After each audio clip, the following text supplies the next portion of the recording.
To turn my humanity off. Take 30. Dad, wherever you are in this world, you have to bring me back. You need to bring me back.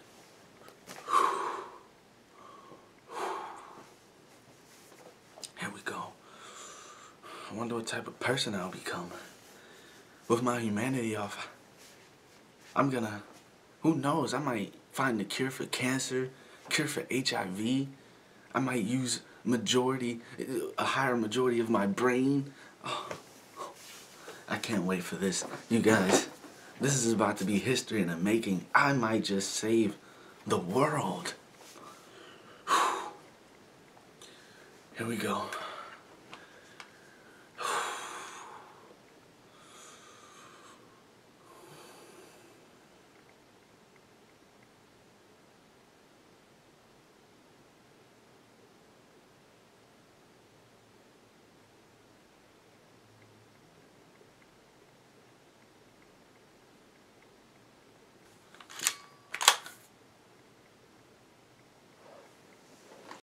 Don't you dare touch me!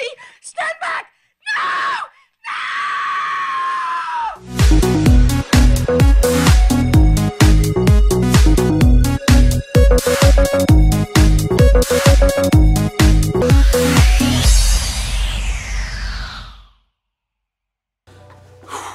What is going on, you guys? Thank you for joining me again on Christopher's Couch.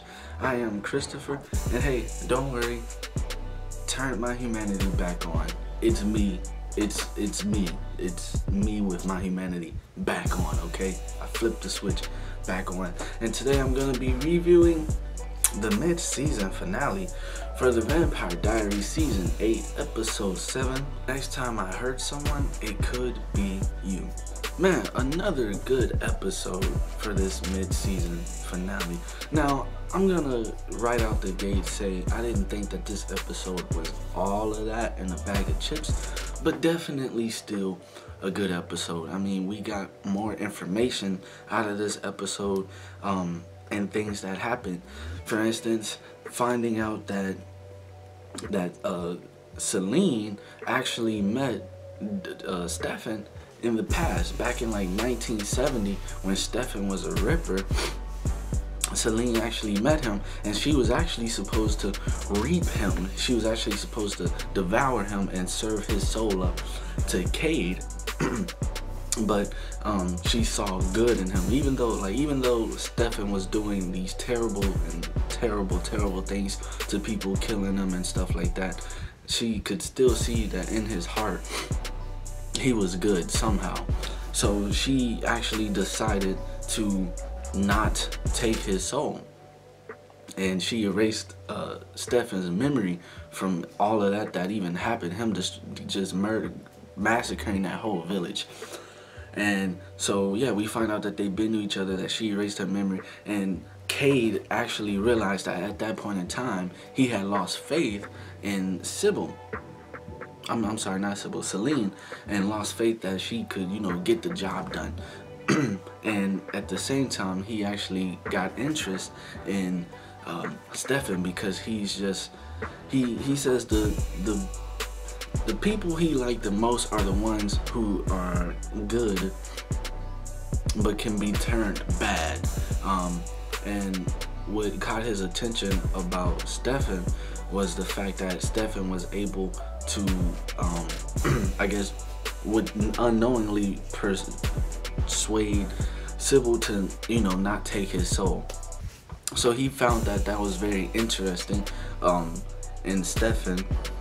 And later on, we get a flashback where moments before Stefan even meet Elena, and Cade tells us that, tells Stefan that was actually the point in time in which he really realized he wanted Stefan at one point, was the fact that Stefan, everything that happened to Elena and the person she became was because of Stefan.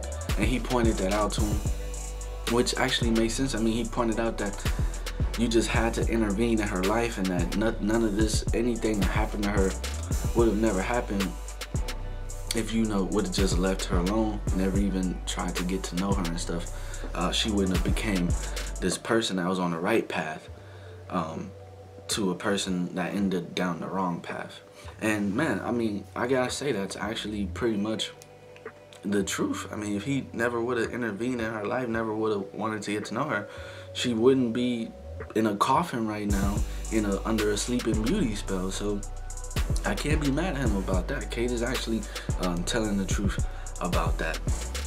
And also, we get that there is a wager, and I don't know. I mean, this is the final season. Pretty much the wager is that Stefan is gonna turn his humanity off, flip the switch, and become the Ripper for a whole year for Cade. And by the end of the year, if he wants to turn his humanity back on and wants to get out of that and leave Cade alone, then Cade will allow him to. But Cade says that he believes that once Stefan turns his humanity off and become the Ripper, that by the end of the year, he's going to want to continue doing it. Like, he's not gonna want to get out of this. So that's the wager, and I don't know. I don't know how this wager is gonna go. It's a pretty good wager, but I don't know if this wasn't the season, the series finale. Like, if this wasn't the last season for the show, then I would probably lean more towards Cade winning, because then the next season they could have an unstoppable Stefan. But since this is the final season, I don't know. Well, I mean, I don't know. I guess Stefan would have to get out of it unless they turn around and just screw Stefan over, and by the end of the season, they just have everyone have a happy ending, but Stefan, where he's probably have to get put down or something like that. Something like that. I don't know. Just it being the final season, I don't believe they're just gonna end things with Stefan losing this wager or whatever. But besides him spending his last 24 hours with Caroline, which wasn't even 24. I mean, he spent half the episode dead and talking to Cade. So he should have got some more time on that clock. But Stefan gets screwed over everything. And we had Sybil and Damon crashing the dinner party. It's just so funny seeing people that's supposed to be dead, and when they're not, seeing the faces of the people that killed them, like Matt's face and like Alaric's face. It's just always funny. But Damon comes, and pretty much, I mean, his plan, well, his mission is to reap someone this episode. He's there with Sybil, and he says he's there to reap whoever is the most evilest person in the room, which turns out to be Peter, Matt's dad. And I guess he would be the most evil because, I mean, he left his family behind. There was really no excuse for why he left his family behind. And the sadness in Matt's face, because when they were asking Peter to tell him why he left, Matt looked like Peter left for a really good cause, like maybe to go save the world or something. But instead, Peter just left because he didn't want to clean toilets in this town anymore, in Mystic Falls. And his wife at the time, Matt's mom, she was having another baby. And so Peter just left. He just took the opportunity to pitch and dip and didn't look back at it. So they were actually going to reap him, but I guess Damon couldn't reap him because Peter still has something that Sybil is looking for, and I think that might be that little ball. I don't know, wait. No, actually, man, you know what? Now that I think about it, the thing that Sybil is looking for from Peter, Damon still has. I completely forgot about that. Damon still has that little ball he found. Damon still has that, and he hasn't brought it up ever since, so I assume he's hiding it But Sybil doesn't even know that he had her. But it was fun having Damon at this party. He definitely brought laughter. He mentally tortured people, mentally tortured Matt about, you know, his ex-fiance, ex-wife dying, him killing her and stuff like that, and just opening up old wounds. So it was definitely fun having Damon at the dinner table. And with Alark and his girls, I mean, his girls are psychically connected to Sybil. I mean, I'm sorry, Celine. I keep getting them confused. They both sound similar in a way. But they're psychically connected to her. So like when the twins are with Alark, they keep asking for Celine. And you find out the reason is because Celine has been training them, and she put some type of psychic connection in the girls. So as long as that connection is in them, they're always going to ask about her and want to be around her and want to see her and stuff like that. So that's some crazy shit. That's some crazy shit, to put a psychic connection in some kids. I mean, can you imagine that? Alark is at home and 24/7 the girls is asking for Celine. I would probably, I don't know what I would do. Could he even do anything to them? They're like heretics or whatever. They can drain his energy and stuff like that. I guess he would have no choice but to, shit, I don't know. I guess he could tell him Celine died. Would that help? Would that work? Or would it put him in some type of angry state where they might do something crazy and try to revive her or something? You know, bury a body over a pile of sticks or something and set it on fire and say insignia and set it on fire. Who knows? Those twins look like they might grow up to be crazy. But Enzo and Bonnie, this episode went to go get the tuning fork from wherever Sybil was staying at, and that's where they found Celine, who was already in the home and already knew what they wanted. And she was jotting down every single person that she had killed, which is something she got from Stefan. You know, if you remember in the past season when Stefan was a Ripper, he would always find some way to write down every victim's name. And so you find out that back then in Monterey, 1970, that's where she picked up that habit from. So she was writing down all that. And she told them that she'll give them the tuning fork. She just asked for one favor, which that favor is to have Alark and her meet up, and so she could take away that psychic connection in the girls, because if she didn't, it would just get stronger and stronger and they would really want to be around Celine. So I just gotta say that everything is going perfectly fine for Bonnie and Enzo, and like I told you guys before, Bonnie deserves it. But I mean, I feel like at some point it's not gonna look good. Maybe by the end of the season, I feel like one of them is gonna die. I really do. But there wasn't really much happening in this episode for them, just being lovey-dovey and stuff. But you do find out when they use the pitchfork on Celine. Oh, why they both have to have this sound? Sybil, who was trying to kill Peter at the time, they use the pitchfork, and you know, it disrupts Celine or Siren's psychic connections, and it also disrupts the girls' connections. Like it hurts them, but it was also hurting Bonnie.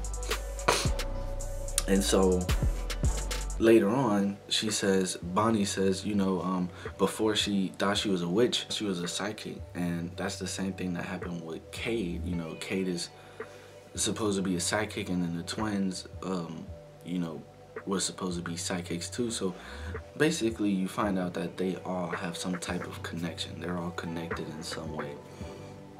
So I can't wait to see how that plays out in the next half of the season. But besides that, I don't know. I guess the best thing that happened in this episode, which was really unexpected, would be Damon taking Celine. God damn. Sybil's heart out.